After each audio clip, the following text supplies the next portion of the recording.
Dick Cheney went on Fox News Sunday, and Chris Wallace decided to ask him real questions. Let's watch. Mr. Vice President, in your book, you compare Obama's Iran deal to Neville Chamberlain appeasing Hitler in Munich in 1938. Really? Yes. No, if you look at what happened with respect to the Iranian deal, the only winner are the Iranians, and they got everything they asked for. The losers are the United States, are the friends and allies of the United States in the region, the Israelis, the Saudis, and others.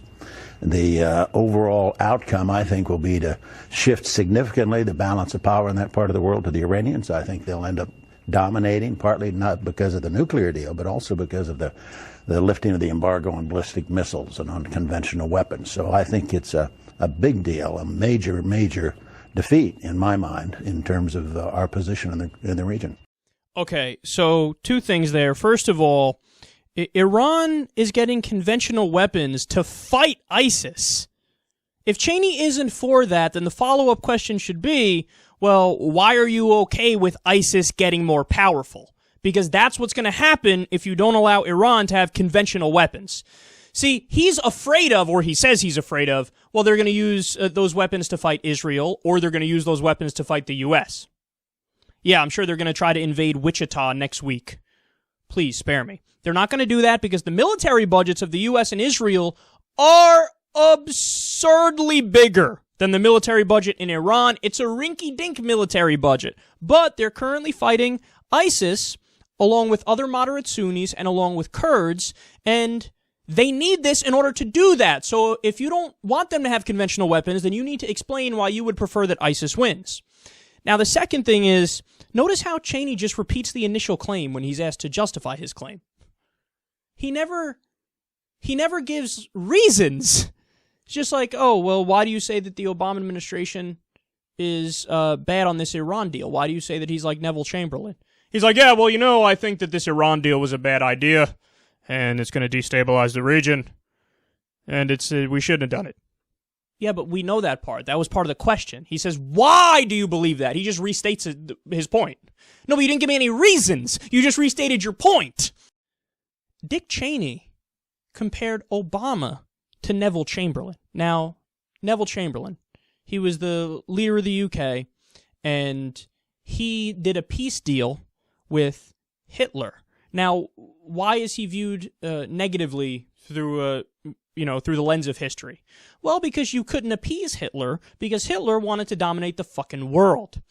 So what was in that deal? Well, what was in the deal was he signed away the Sudetenland. What is the Sudetenland? Well, that's the German-speaking portion of Czechoslovakia. So he gave away part of Czechoslovakia to Hitler.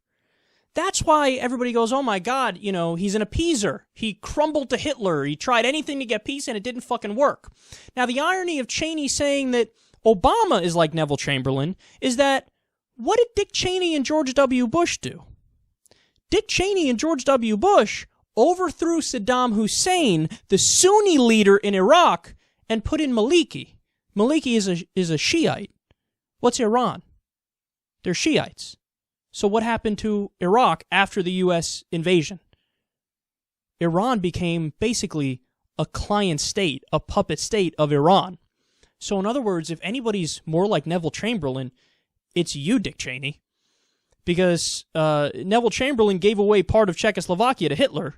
You gave away part of Iraq to the Iranian government and to the Ayatollah. It's amazing he doesn't see these parallels. But understand, that's still a little bit of a stretch because I don't think the Iranian government is as bad as fucking Adolf Hitler. And anybody who thinks that isn't following the situation closely enough, and they believe all the nonsense propaganda and the hype when there are no actions to back up the tough talk that you hear from Iran. And by the way, we do our own tough talking, like Duncan Hunter saying we should nuke them, Sheldon Adelson, a top donor, saying we should nuke them, Louis Gohmert saying we should bomb them, Netanyahu saying we should bomb them. So there's enough tough talk to go around for everybody. But the interview's not over. Chris Wallace goes after him harder now. Mr. Vice President, you say that President Obama never put a serious nuclear option on the table, but you and President Bush, the Bush-Cheney administration, dealt with Iran for 8 years, and I think it's fair to say that there was never any real serious military threat. And during your time, let's put these numbers up on the screen, Iran went from 0 known centrifuges in operation to more than 5,000. So, in fairness, didn't you leave, the Bush-Cheney administration, leave President Obama with a mess? Well, I don't think of it that way. In fact, there was military action that had an impact on the Iranians. It was when we took down Saddam Hussein. There was a period of time when they stopped their program because they were afraid that what we did to Saddam, we were going to do to them next. We also, when we took down Saddam, Muammar Gaddafi surrendered up his nuclear program. When we got that, then we went and got his supplier, Mr. A.Q. Khan. We did a lot to limit nuclear proliferation in the region while we were there. But the centrifuges went from 0 to 5,000. Well, they may well have gone, but that happened on Obama's watch, not on our watch. No. By 2009, they were at 5,000. Right. But I think we did a lot to deal with the arms control problem in the Middle East. That was adorable. See what happens when somebody actually dares to question somebody like Dick Cheney? She fucking crumbles. There's nothing there. There's no there. You know, you say you did a good job, but what's interesting is they had 0 centrifuges, and then by the time you got out of office, they had 5,000 centrifuges. And Cheney's like, well, Chris, we did a lot. No, we did a lot. We were able to be successful in what we did. He's like, no. You didn't hear me. Under your administration, it went from 0 to 5,000 centrifuges. Obama, Barack Hussein Obama. No, it was under you. Right. Well, we did a lot. Again, you're not giving reasons, you're not giving data, you're not giving information. And one of the few things he said there, which was not just restating what he said originally, was, we took out Saddam. If anything, that helped Iran, like we just said, because Maliki got in power. Maliki's a Shiite, the government of Iran, they're Shiite, and they looked at Iraq as a client state at that point. So you're bragging, that's what we did to stop them, but that helped them. And then he brings up Gaddafi. It's got nothing to do with anything. Well, Gaddafi gave up his nukes after he saw that we're fucking lunatics and we went after Saddam when Saddam didn't even have nukes. That's got nothing at all to do with Iran. And the facts are what Chris Wallace said here. That, hey, it went from 0 centrifuges to 5,000 under your watch. And remember, it's Dick Cheney who says they should have 0 centrifuges. See, I'm of the belief, because this is what the IAEA has said all along, that they were never really trying to create a nuke. They had nuclear power, but they were using the nuclear power for their power grid and for scientific research. They never got to the point where they could make a nuke.